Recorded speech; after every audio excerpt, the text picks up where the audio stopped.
The Seeds of Artistry in a Divided Land. The story of Garrett Morris does not begin under the bright lights of Studio 8H, but rather in the humble, complex soil of New Orleans, Louisiana in 1937. Growing up in the Jim Crow South, Garrett's early life was defined by a duality of struggle and soul.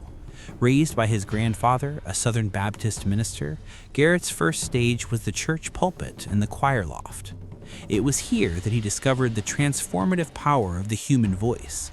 In a world that sought to silence young black men, Garrett found that music was a language of liberation.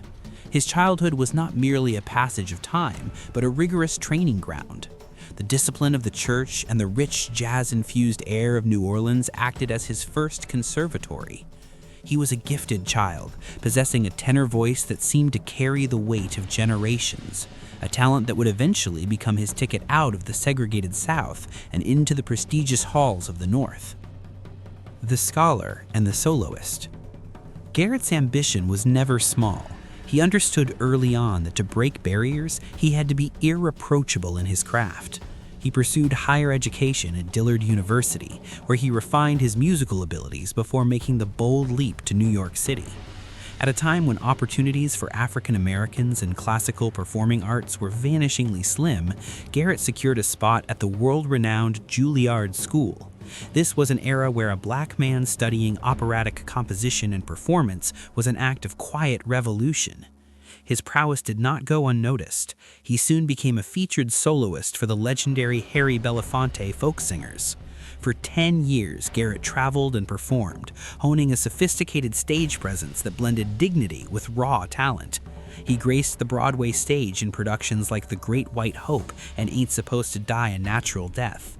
By the early 1970s, Garrett Morris was not just a performer. He was a seasoned veteran of the arts, a man who had mastered the classics and the contemporary, standing on the precipice of a cultural shift he could not yet see. 1975. The First at the Table. When Lorne Michaels was assembling the not-ready-for-prime-time players for a gritty experimental show called Saturday Night Live, he wasn't looking for a traditional comedian.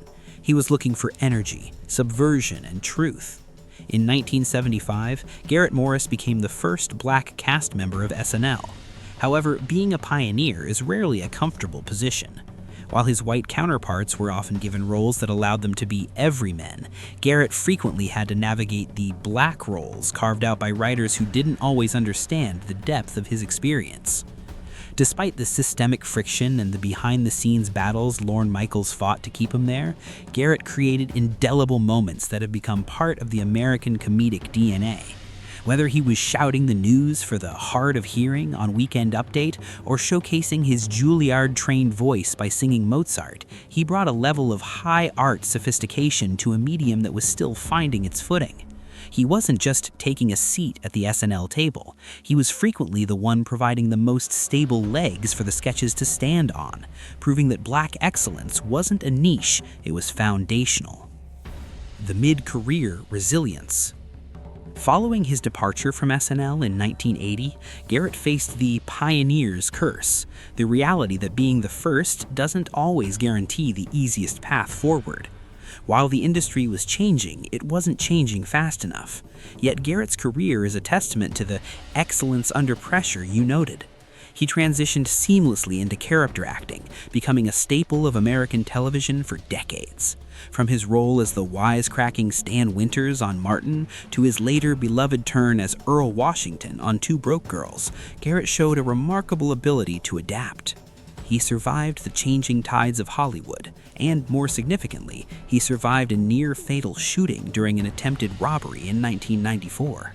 Even that did not break him. He returned to the stage and the screen with a renewed sense of purpose, continuing to mentor younger generations of black comedians who saw him as the North Star of their industry. He was the bridge between the struggle of the civil rights era and the modern era of black Hollywood dominance. 50 years in the making. The Star and the Sunset. For decades, the industry seemed to have a short memory. While his contemporaries received accolades and Lifetime Achievement Awards, Garrett continued to work quietly and brilliantly in the background. The wait lasted nearly half a century.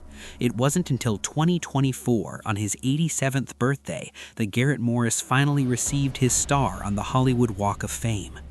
The delay of 50 years serves as a poignant metaphor for the journey of the black artist in America.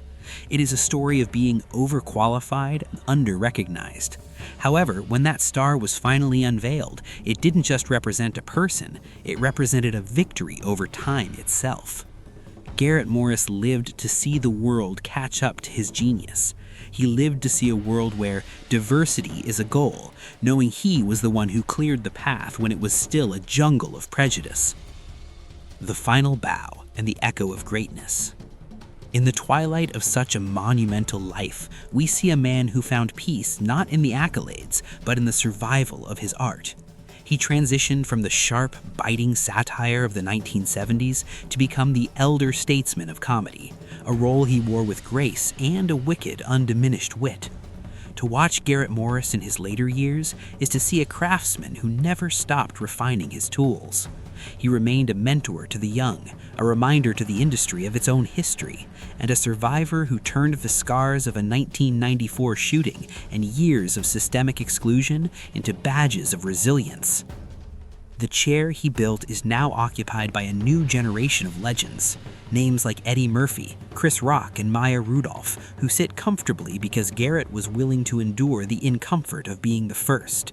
His life serves as a masterclass in the long game. He taught us that being a pioneer is a lonely, grueling task, but the reward is an echo that never fades. As Garrett reflects on his journey from the church pews of New Orleans to the pinnacle of global fame, his legacy is clear. He didn't just break the glass ceiling, he sang a high C until it shattered. Garrett Morris did more than just survive, he prevailed.